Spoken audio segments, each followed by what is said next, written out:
Assalamualaikum warahmatullahi wabarakatuh. Sayyidatu Sa'adah Zummala'il A'izzah Kubailal Bidayah Hayya bina nahmaduhu wa nasta'inuhu subhanahu wa ta'ala hamdan bila ghayah wa madhan bila nihayah.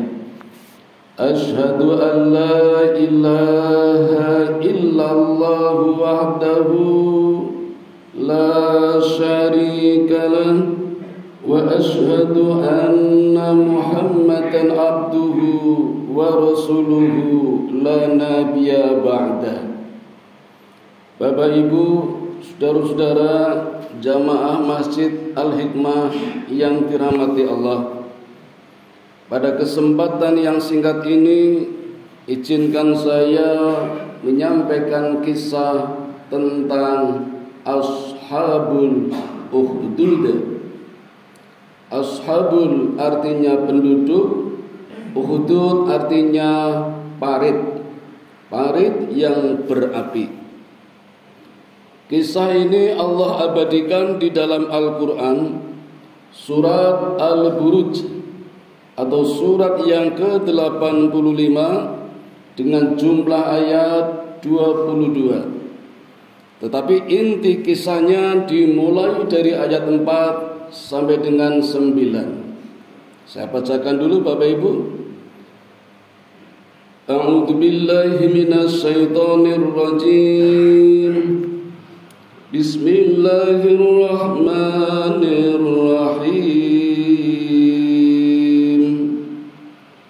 Was-samaa'i dzatil buruj wal yawmil maw'ud wa syahidin wa mashhud.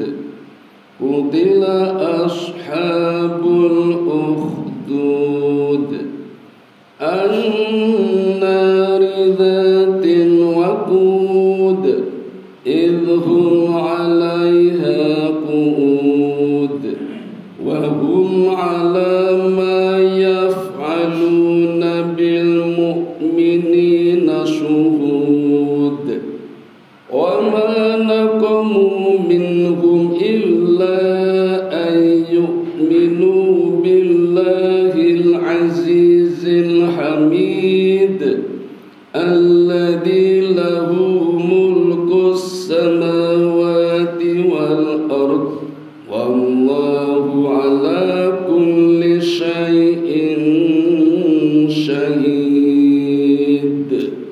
Artinya, demi langit yang mempunyai gugusan bintang dan hari yang dijanjikan dan yang menyaksikan dan yang disaksikan, binasa dan terlaknatlah orang-orang yang membuat parit yang berapi yang dinyalakan dengan kayu bakar ketika mereka duduk di sekitarnya sedang mereka menyaksikan apa yang mereka berbuat terhadap orang-orang yang beriman, dan mereka tidak menyiksa orang-orang mukmin itu melainkan karena orang-orang mukmin itu beriman kepada Allah yang Maha Perkasa lagi Maha Terpuji, yang mempunyai kerajaan langit dan bumi, dan Allah Maha menyaksikan segala sesuatu. Bapak Ibu, ada dua versi kisah tentang Ashabul Ukhdud. Versi yang ada di dalam Quran dan juga di dalam hadis yang diriwayatkan oleh Muslim nomor hadis 3005.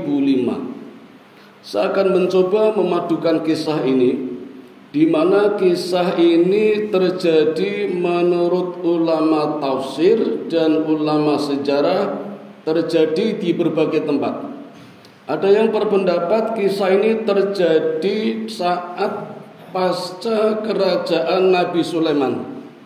Di saat Nabi Sulaiman setelah menikahi Ratu Balqis dengan kerajaan Sabah, banyak orang-orang beriman menjadi orang-orang kafir. Kisah ini juga terjadi di zaman Nabi Isa alaihi salatu wassalam, dan juga terjadi di masa vakum sebelum Nabi Muhammad sallallahu alaihi wasallam datang, setelah Nabi Isa tiada, tepatnya di masa kerajaan Abraha. Nah, Bapak Ibu, dengan narasi yang berbeda, tapi inti permasalahannya adalah sama, yaitu pemaksaan kehendak kepada orang-orang beriman untuk berpindah agama. Yang paling viral di dalam tafsir-tafsir adalah ketika ada seorang nabi, seorang beriman diutus oleh Allah untuk berdakwah ke negeri Najran, masih wilayah dari Arab Saudi. Orang ini hijrah, nabi ini hijrah dari Romawi untuk berdakwah, melakukan dan melaksanakan perintah Allah. Tentu saja orang ini baik, karena nabi, namanya Pomeon. Mungkin kita jarang mengenal nama ini. Sesampainya di kerajaan Najran di wilayah Saudi Arabia ketika itu, simpatik karena orang ini baik, banyak orang yang beriman, dan populasinya sampai berjumlah 20.000 orang. Nah, ternyata populasi yang cukup banyak ini, Bapak Ibu, mengundang rasa tidak suka kepada raja. Rajanya ketika itu bernama Dzunuwas Al-Himyar. Jadi keturunan dari raja-raja terhormat ketika itu, mulai dari di zaman kerajaan Sabah pasca kerajaan Balkis. Jadi di zaman Nabi Sulaiman turun terus sampai di zaman di Yaman ya. Kerajaan ini ada di Yaman. Nah, tentu saja raja tidak suka. Maka dihadirkan 20.000 orang semuanya dan ditawarkan hanya 2 pilihan. 20.000 dijejer, di belakangnya ada parit. Paritnya panjang dan lebar, dan di parit itulah dinyalakan api. Ini yang disebut Ashabul Ukhdud. Maka satu-satu diberikan 2 pilihan. Kalau memilih iman, maka dilemparkan ke dalam parit. Tetapi kalau ingin selamat, maka pindahlah ke agama Yahudi. Apa yang terjadi, Bapak Ibu, saya kira dalam kisah ini bisa ditebak. Orang-orang dulu kalau sudah punya prinsip kuat, maka mereka lebih memilih iman, walaupun harus dibakar. Maka benar saja satu persatu dilemparkan ke dalam parit hingga semuanya ada mati, ada yang juga yang tidak mati, terbakar. Tapi bagi yang tidak mati diselesaikan dengan pedang, bahkan dibuat cacat. Memang ada satu yang selamat dan sempat lari ke negeri Persia sehingga minta bala bantuan Persia. Tapi nanti kisahnya berlanjut pada kisah yang lain. Tetapi inti persoalan ini 20.000 orang adalah ditawari imannya kuat apa tidak. Ini kisah yang ada di dalam surat Al-Buruj. Kalau di dalam hadis narasinya beda tapi intinya sama. Jadi kerajaan ini mulai prihatin. Ada tukang sihir yang sudah merasa tua, ingin mewariskan ilmu sihirnya kepada pemuda. Maka minta kepada raja untuk didatangkan seorang pemuda. Di tengah jalan pemuda ini bertemu dengan rahib. Maka berbincang-bincanglah dengan rahib sehingga mendapatkan ilmu. Di mana ilmu yang didapatkan ketika bertemu dengan tukang sihir terjadilah konflik. Maka setelah kembali kepada rahib, Allah mulai mengujinya lewat tukang sihir tadi, di mana orang-orang di tengah jalan harus berhadapan dengan binatang besar. Maka pemuda ini mampu menyingkirkannya. Sehingga kata rahib mengatakan, engkau sudah lebih pandai daripada aku. Maka Bapak Ibu, kisah selanjutnya yang digambarkan dalam hadis ini, mereka yang tidak suka dengan pemuda ini mulai satu persatu ilmunya berguguran, termasuk ilmu sihirnya. Namun raja tidak berkehendak. Maka dikirimkanlah pemuda ini dengan pasukannya ke gunung. Harapannya nanti kalau sampai di gunung, pemuda ini dilemparkan ke jurang. Tetapi apa yang terjadi ketika hendak dilemparkan, gunungnya berguncang dan semua pasukan kerajaan terjatuh. Pulanglah pemuda ini menghadap raja. Raja kaget, kenapa bisa selamat?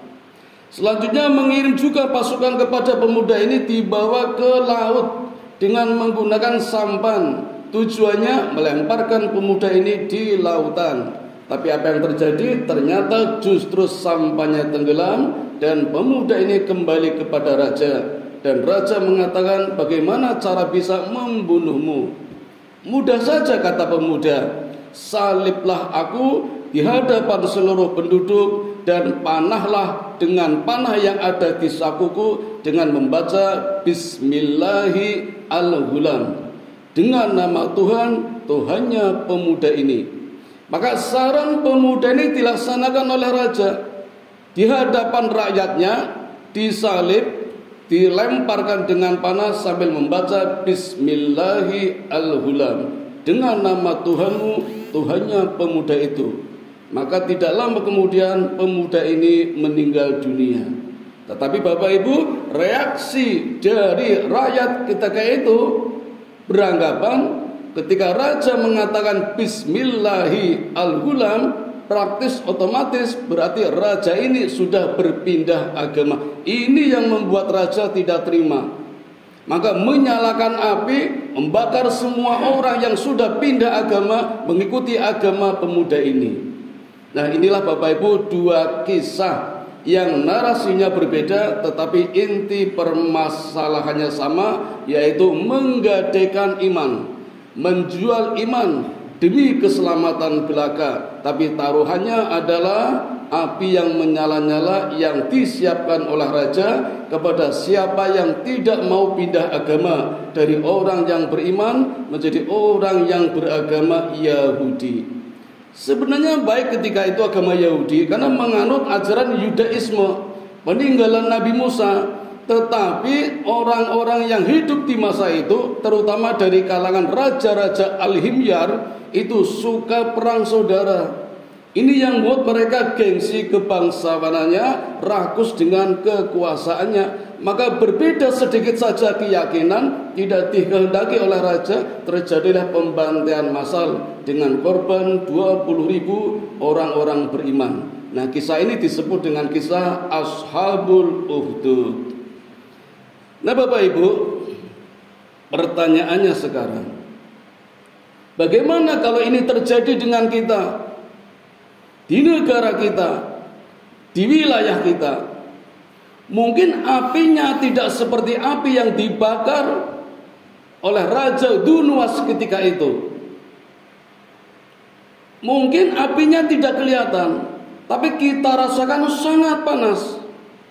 Di zaman Dunuas, apinya berkobar-kobar, tapi hanya 1 hari. Kalau mereka orang beriman dibakar hidup-hidup, mungkin rasanya hanya 1 hari, setelah itu mati, masuk surga karena orang beriman. Nah, sekarang di tempat kita, di wilayah kita, di negara kita, memang apinya tidak membakar seperti itu, tapi rasa bakarannya tidak cuma sehari, sampai 5 tahun, bahkan sampai seumur hidup. Apinya lebih panas daripada api yang membludak. Apa panasnya api itu? Merasa sakit, merasa panas, merasa sumuk, merasa gerah dengan berbagai kesulitan. Harga-harga semakin naik, inflasi semakin tinggi, orang sulit cari pekerjaan. Ini api yang lebih panas daripada api di zaman Dunuas. Dan kemarin saja Bapak Ibu, kita sudah banyak dihadapkan oleh persoalan bagaimana iman ini tergadaikan, iman ini terjual belikan. Ketika pemilu lewat serangan-serangan fajar, itu tawaran yang sama, narasi berbeda tapi hakikatnya sama. Iman kita dihadapkan pada satu ujian yang kalau kita terima mungkin aman sementara, tapi kalau kita tolak kita merasa panas. Saya mencoba menyisir dari utara, mulai dari serangan fajar berbentuk sembako sampai ke selatan, dari amplop yang berisi 5.000, 50.000 sampai 3 juta satu amplop. Dan ada orang yang menerima lebih dari 3 amplop. Bahkan ada yang pamer, nunjukkan ke buku rekening saya. Pak Fatuddin, ini rekening saya, 400 juta dari 3 partai. Saya tim sukses Pak Fatuddin, saya dapat 400 juta. Rekeningnya tunjukkan kepada saya. Padahal dia golput, nyoblos saja tidak. Tapi tim sukses 3 partai 400 juta. Ceritanya begitu, saya lihat sendiri. Tapi sehari kemudian ada berita, teman saya ini menabrak orang sampai meninggal. Habis sudah uangnya. Jadi Bapak Ibu, uang yang tidak seberapa mungkin dapat dirasakan hanya sekejap. Sekarang mungkin sudah habis, tetapi balasan dari menggadekan iman ini tidak akan selesai dalam waktu sehari. 5 tahun saja belum tentu selesai. Mungkin seumur hidup. Ketika kita makan uang itu, diri kita terbakar. Karena mengalir lewat urat nadi dan darah-darah kita.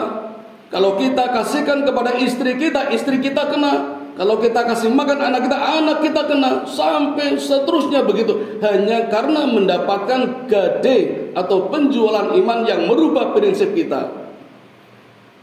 Persoalannya Bapak Ibu bukan pada presidennya, tapi ketika prinsip kita berubah hanya karena serangan fajar. Itu yang masalahnya.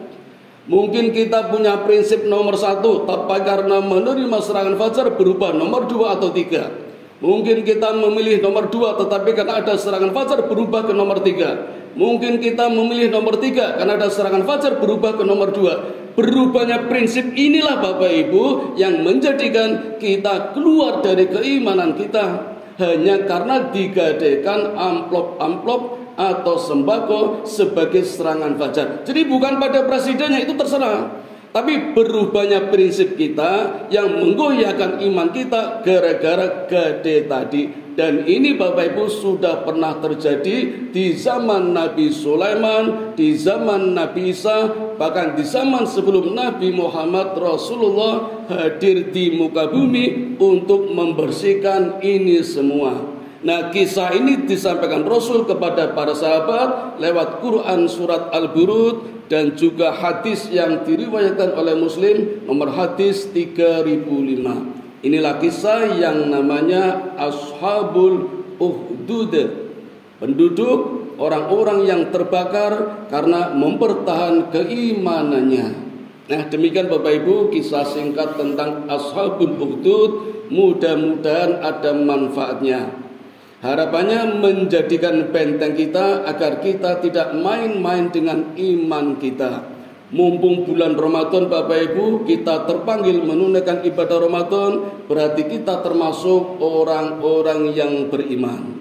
Dan ini belum selesai. Allah pasti akan menguji kepada siapapun yang merasa dan menjadi orang beriman. Am hasibtum an tadkhulul jannah. Jangan dikira akan masuk surga, kecuali Allah akan menguji keimanan kita sungguh-sungguh atau tidak. Itu ujian Allah. Dan kalau kita berhasil, insya Allah iman kita akan meningkat. Mari kita pertahankan ibadah kita di bulan Ramadan hingga Ramadan tuntas dan kita mendapatkan piala kehormatan yang namanya muttaqin, orang-orang yang bertakwa. Mudah-mudahan kita termasuk di dalamnya. Amin ya rabbal alamin. Mari kita tutup dengan doa kifaratul majlis. Subhanakallahumma wa bihamdika asyhadu an la ilaha illa anta astaghfiruka wa atubu ilaik. Assalamualaikum warahmatullahi wabarakatuh.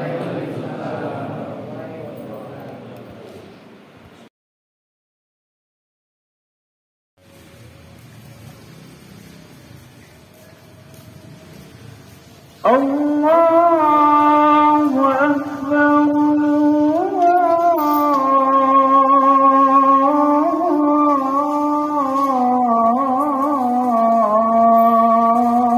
Allahu Akbar. Asyhadu an la